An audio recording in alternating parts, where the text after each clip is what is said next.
absolute proof to open argument against Donald Trump for deterrent of equity, says Preet Bharara. New York Indian-American prosecutor Preet Bharara, who was terminated by Donald Trump's organization in March, has said that there were supreme confirmation to start a body of evidence for impediment of equity against the president.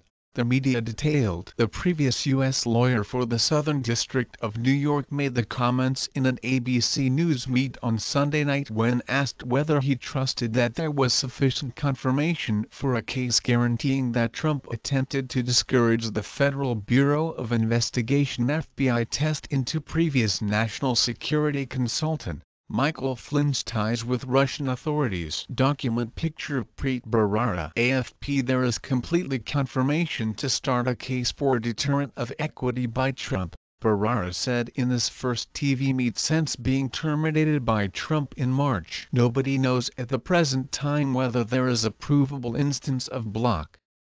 There's no premise to state there's no deterrent. Bharara was in office until March when he and 45 different U.S. lawyers staying as extras from the previous President Barack Obama's organization were made a request to venture down. Bharara, a companion and previous partner of James Comey, the FBI executive terminated by Trump in May, went to the Senate Intelligence Committee hearing on 8 June when Comey affirmed about discussions he had with the president about the agency's general Russia examination and its test into Flynn. Bharara said in the ABC News meet that observing how Comey's connections with Trump and how his terminating played out felt a tad bit like this feels familiar. The Indian American said Trump, when he was as yet the president-elect, made a progression of strange telephone calls to him. In revealing the telephone call to the head of staff to the lawyer general, I stated, it seemed, by all accounts,